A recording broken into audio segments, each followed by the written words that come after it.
picture and felt like it went well with my effort-driven idea of a lot of times success is going to be anything that takes some kind of initiative, takes some kind of actions to go ahead and be performed. This one particularly shows the exact opposite. Very few actions need to be taken, hence why they consider it to be called How to Be a Loser. Jumping right into it, we have a lot of the reasons. Obviously, it's visually appealing. There is arousal, which is pleasurable, but we also have to realize it's desensitizing as well. I actually came across some examples of desensitization. This one is desensitizing ourselves to the summer heat by turning off air conditioning. It's usually used for negative emotions. So in this example, people that spent 8 hours a day became habituated to the cold and then mostly stopped shivering after 2 weeks. So if you stop shivering to the cold, your body's also going to have a similar response to watching adult material. You're not going to have that physical response like the people did to shivering. One thing I pulled up was charisma derived from non-intellectual characteristics. So I thought that was interesting because that could mean that some people would watch this specifically because there's no intellectual material there. A couple of things I had to kind of counter that was do a quick Google search of compelling imagery. And this kind of releases the same kind of brain ideas of what watching other stuff would be. So look over compelling imagery and just kind of look through some of those pictures and really see what effect that it has on you. What do you feel when you look at them? Does it inspire you? You know, the emotion that you get, which is similar, but it's in a more positive direction. And another one was colorful art on the walls. So I've recently done this. I have a bunch of pictures I started putting up on the walls. It really gives you visually something to look at throughout the day, or just to kind of get those different emotions, get those different feelings, again, in a more healthy way. And then number 2 was the don't work out. Obviously, it's because you're not motivated, busy with other stuff, and don't want to put your body through stress. So this one I thought was good. I saw it as every time you scroll through your phone, you do 5 push-ups. This guy did 10 push-ups every time he unlocks the phone. I think that's a great idea. And download an app on the phone, which helps you work out. And I also found this correlation because some people think that if you're too stressed, you may not be alone, but studies have also found there's no relationship between stress and exercise constructs. So you're not limited on your ability to work out because you're stressed. So being too stressed to work out, at least from these studies, has shown to not be an actual issue. Have no goals. This actually is me completely. I don't have any goals. I'm not sure what my passion is to even make a goal. I don't have any ideas to pursue a goal or a dream. And just kind of went blank. I wasted a lot of time with self-help resources figuring out, and it always starts the same way. To have goals, find your passion.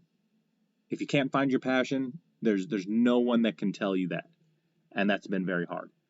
I did watch this video, Live Without Goals. I actually believe this is hedonism because he's pretty much saying that you should focus only on the present moment, and your strategy is supposed to align with your values. So whatever values you have, you're supposed to follow those daily. But this one is whatever kind of makes you happy in the moment, which, like I said, is hedonism. So I don't really think living without goals is the answer. And this, I've said stuff similar to this in the past.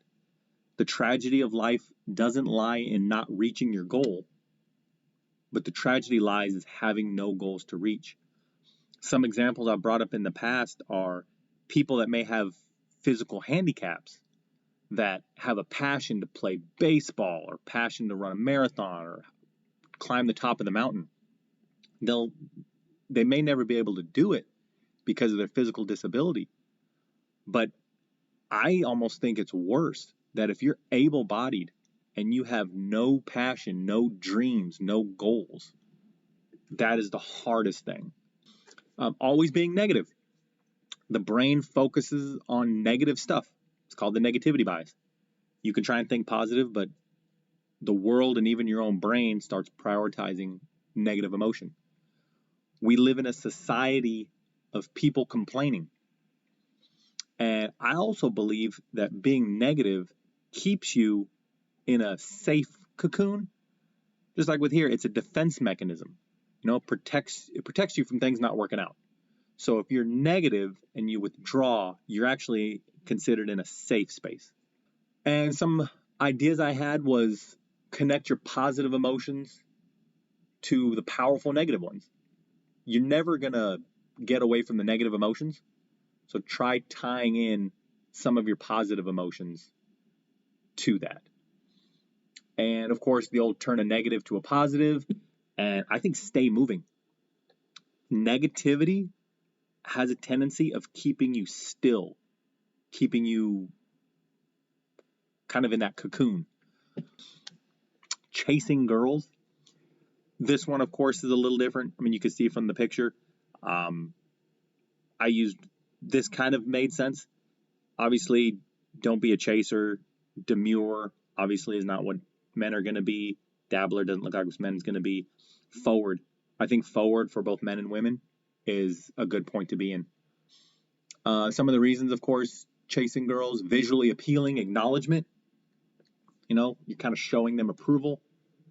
Again, that animal magnetism. Even if you don't succeed, it's kind of like the putting yourself out there, going after it, being seen, has that effect on you. And it releases dopamine. Now, I Googled increasing dopamine to see if there was other options you can use, just like how the adult content could be kind of simulated through compelling imagery and looking at colorful art on the walls. But for dopamine, I found nothing helpful. The only thing was sunshine. So I guess instead of chasing girls, you're supposed to go out and get some sunshine. I thought this picture summed up always sleep late pretty well. This guy clearly thinks that he needs the extra sleep.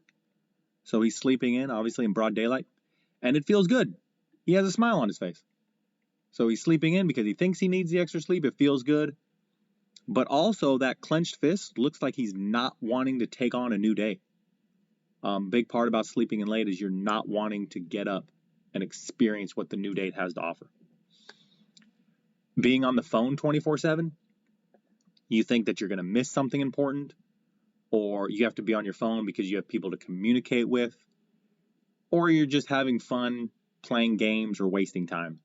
There's a ton of stuff on this. The bottom 5 are actually being pretty generic.